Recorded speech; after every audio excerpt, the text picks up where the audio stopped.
Need. Joining us now for more is Energy Minister Josh Frydenberg. Minister, good morning to you. Nice to be with you, Sam. Now, what on earth is going on? The Prime Minister said he's handling things, he's dealing with the energy retailers, and then the boss of AGL tweets the complete opposite. What is happening? Well, both the Prime Minister and I have spoken to Andy Vesey, the head of AGL, and we'll be meeting with him in Canberra on Monday to discuss all options available to us. So you haven't met with him yet?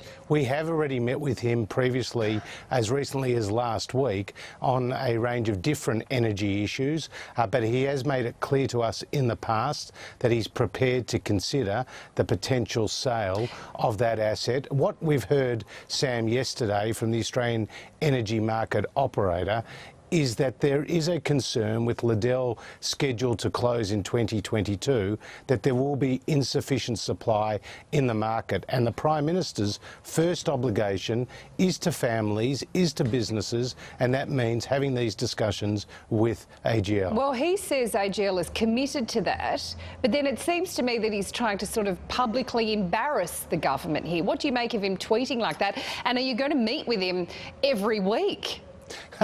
Well, we'll do whatever it takes, is the reality, to ensure that there is affordable and reliable power. But I don't think Andy is seeking to embarrass anybody here. I think he is prepared to. It sort of is, though, Minister. Well, it is quite embarrassing, really. Well, I've spoken to him multiple times, and he wants to be constructive, and he wants to sit down with us. He hasn't seen the report that we've received from AEMO just a matter of over a day ago, and he needs to see that report, the implications that it will have for the closure of Liddell will have on price and stability in the energy market. And what is AGL's alternative to coal in the future? It's not politically correct to say it, but coal is cheaper and more efficient into the future. We're having warnings today of blackouts throughout the summer. What does AGL propose that they would do rather than coal?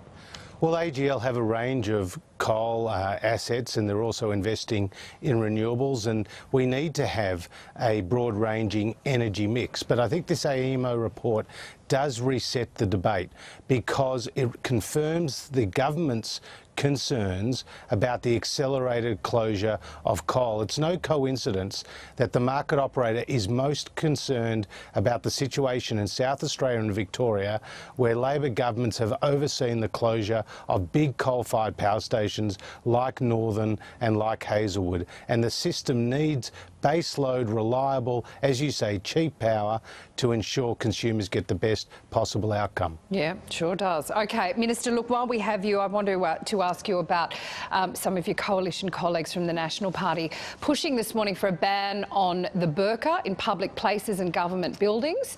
Barnaby Joyce has given this the thumbs up. Will the government consider a ban? Look, we have no plans to ban the burqa. The reality is it's a form of headdress in the Islamic faith. Pauline Hanson undertook that stunt in the Parliament just a week ago. I understand it is confronting to people, but as I understand it, there are no plans to ban the burqa. So, Minister, is this a split in the coalition? The Nats are going to push for it? The Liberal Party saying they don't mind the burqa? Look, everyone's entitled to their views, but obviously we respect people of all faiths, and that's part of the Australian story. OK, Minister Josh Frydenberg, thank you for your time this morning. Thank you.